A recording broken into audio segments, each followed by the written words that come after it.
astronomers have detected more than 5,000 planets orbiting other stars.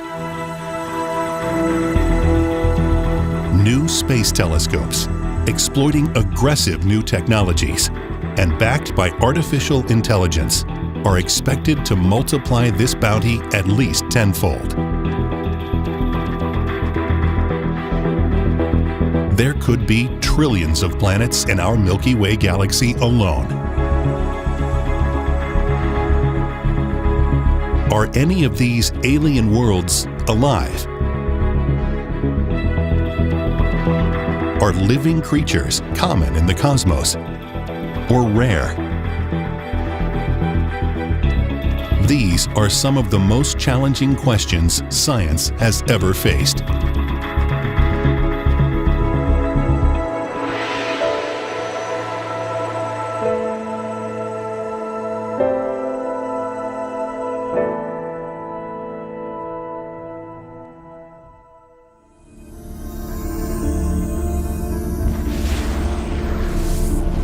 Clues to the answers may be found in the early universe, but they are hard to see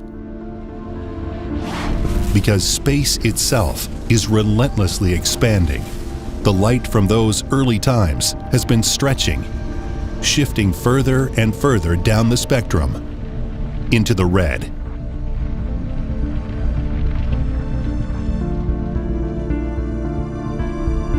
To probe events that far back in time, astronomers must search with sensitive infrared detectors, like those aboard the James Webb Space Telescope, or JWST. Because Earth itself generates heat, these instruments must be placed far away in the cold of space and extensively shielded with their backs to the sun. Based on the Hubble Space Telescope Deep Field surveys, astrophysicists think they have a rudimentary model of how the universe formed. But the Hubble can only see back to a point about 500 million years after the Big Bang. And it lacks a spectrograph to identify which elements existed and when. The Webb telescope could surprise them with details from only 50 million years since the beginning of time. It's not known why, for example, when the universe was just 5% its present age, there appears to be a sudden firestorm of star formation. Clumps of hydrogen gas quickly draw together, heat up, and ignite the fires of fusion. The cosmic sunrise, some astronomers have called it.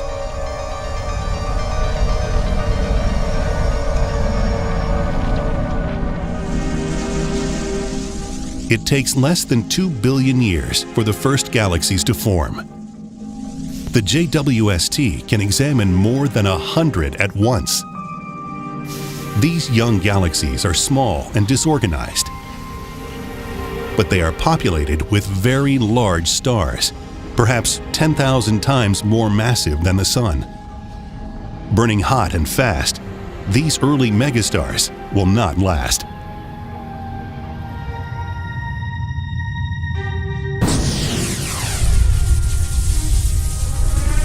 The most massive stars are likely to collapse and explode as supernovae, creating and delivering the heavier elements needed for life.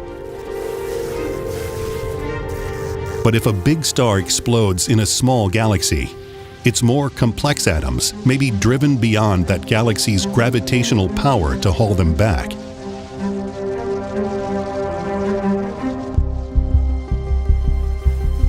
Our vast Milky Way galaxy, of some 400 billion stars, has enough mass to retain the rich chemistry needed for life.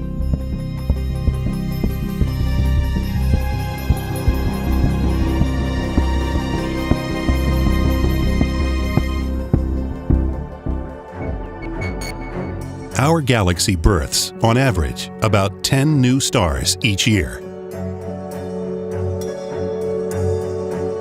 The more massive a star, the hotter it gets. The faster it uses up its hydrogen, and the sooner it will burn itself out. Astronomers classify stars by their surface temperatures, which governs their colors.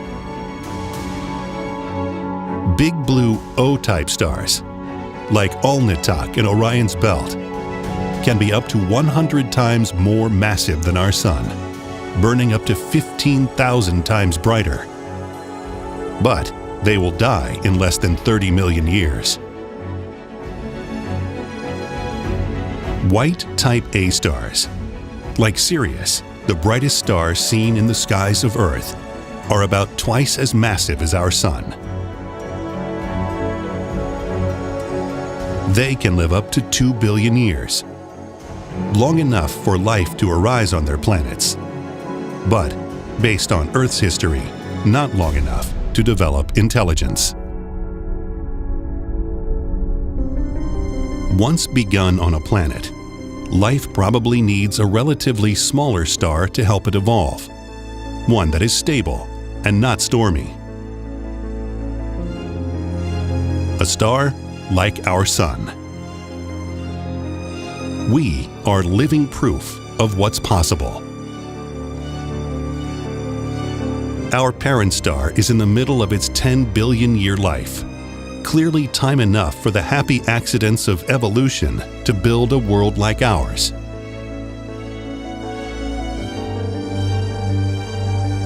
Astronomers would like to find other bright yellow mid-sized G-type stars. But less than 5% of the stars in our Milky Way galaxy are Sun sisters.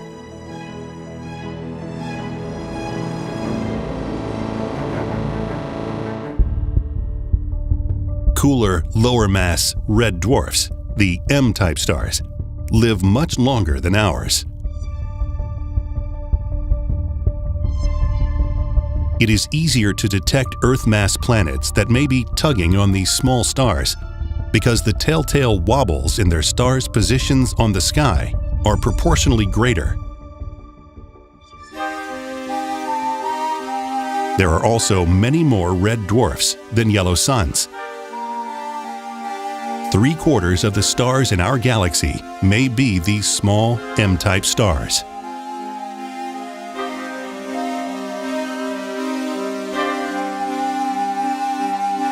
Under their cool red glow, their planets would be twilight worlds. Creatures there might well develop larger eyes than ours, more sensitive to longer wavelengths.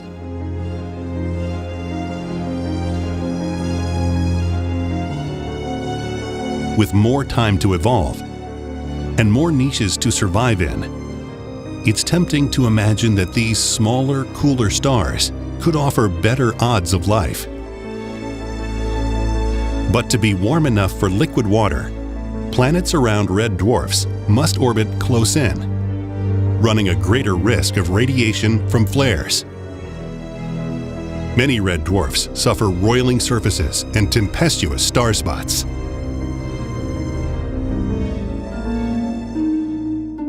Even smaller, cooler stars lurk in the shadows. Infrared stars, also known as brown dwarfs, range between 15 and 70 times the mass of Jupiter, not quite massive enough to sustain nuclear fusion. Orbiting infrared telescopes are finding them in surprisingly high numbers. This tells astronomers that the galaxy has no problem making small objects. But brown dwarfs are not planets.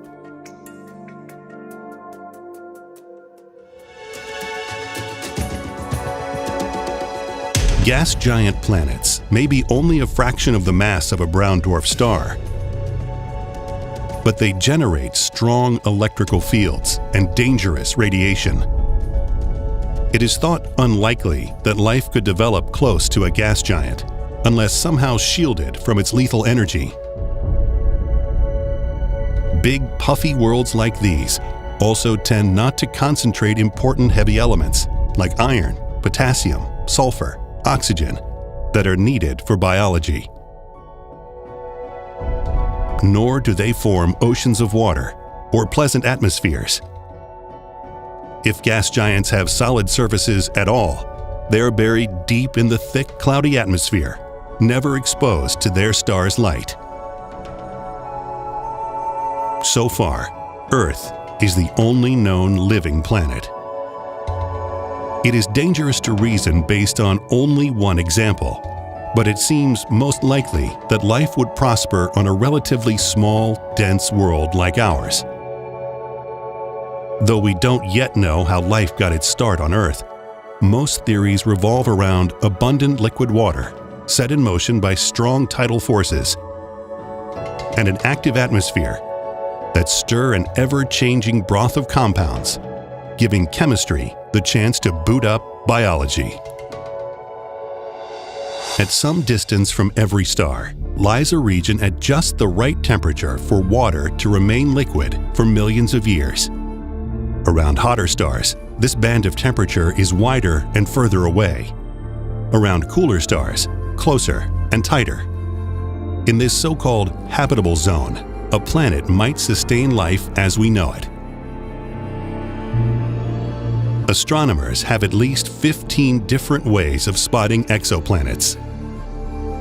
So far, most have been detected by a slight drop in the brightness of light as the planet passes in front of the parent star, as seen from the vicinity of Earth. This is called the transit method. Astronomers have confirmed many planetary systems with more than one planet in the habitable zone of their stars. This particular system has 3 and is a promising early target for the James Webb Space Telescope.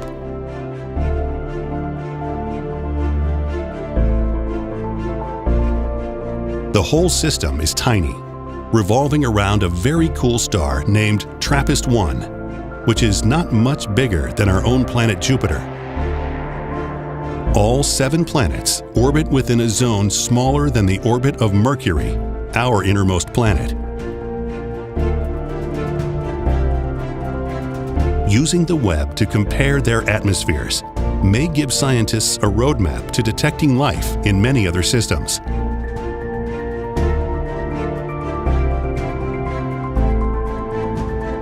These 7 planets affect one another's orbits.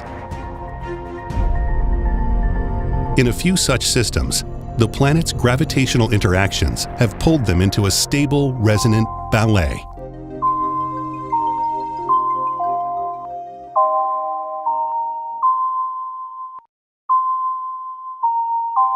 They come closest together at regular repeated intervals,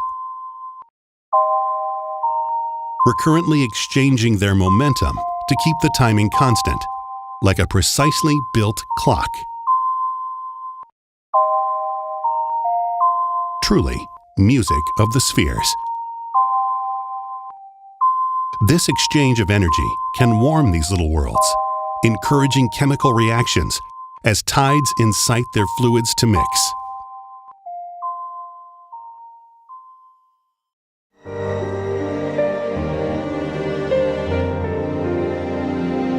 It is possible that life could arise on even smaller objects. In 2021, astronomers using the ALMA Array radio telescope detected a disk of material swirling around PDS 70c, a massive exoplanet 400 light-years away. It was the first observation of moons caught in the act of forming around a planet.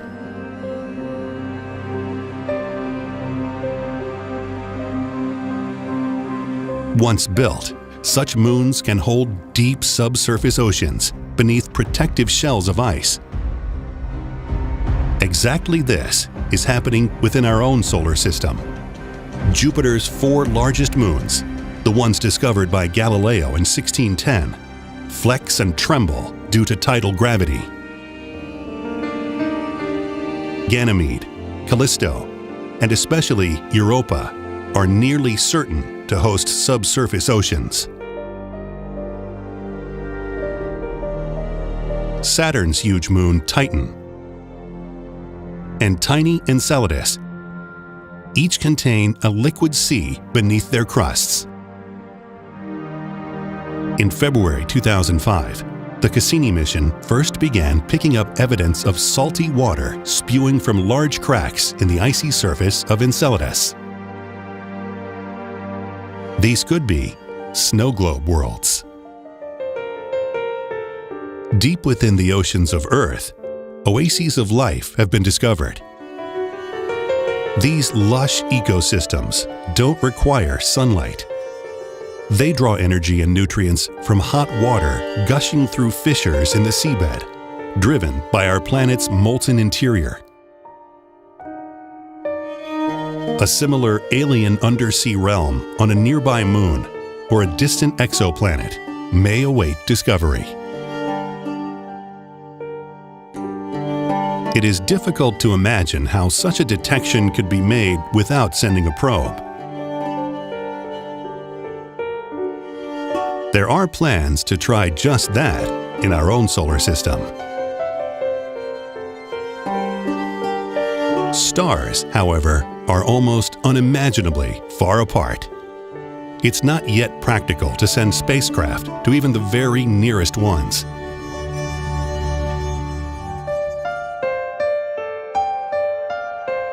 Fortunately, astronomers have come up with ways to gather clues to life from afar. If the orbit of an exoplanet crosses the face of its star, starlight filtering through that planet's atmosphere can disclose its makeup, element by element. In 2001, the Hubble Space Telescope identified hydrogen, oxygen, carbon monoxide, and sodium in the high, hot clouds of a giant world named Osiris. Later analyses found water vapor, methane, and carbon dioxide. Osiris is likely too hot, too dry, and too close to its star to host life. But this detection sparked the quest for biomarkers, molecules in the atmospheres of exoplanets, which could be the exhalations of life. Operating at longer wavelengths than the Hubble, the new James Webb and Nancy Grace Roman space telescopes can determine chemical composition more clearly.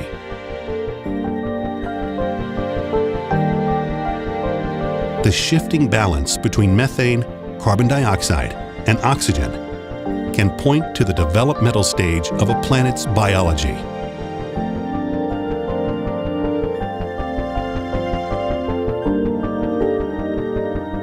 Planets are also brighter in the infrared than in visible light, while stars are dimmer. Infrared detectors can see through clouds of interstellar dust and penetrate the local star soot emitted by the parent suns of exoplanets.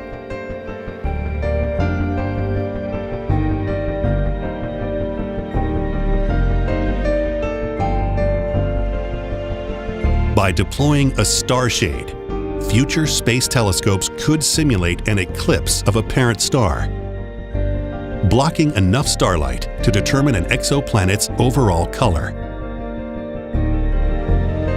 and perhaps taking direct photos of its surface and atmosphere.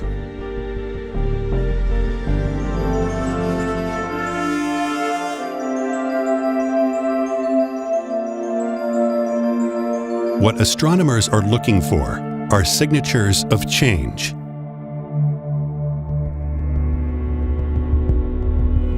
On our amazing planet, primitive plant life dramatically altered the atmosphere, consuming carbon dioxide and releasing oxygen, poisoning an earlier generation of microbes, making conditions hospitable for an explosive diversity of more complex life. On today's Earth, scientists are finding living organisms nearly everywhere they look. Among the nearby stars, nothing astronomers have found so far suggests that our solar system or our homeworld must be unique or special.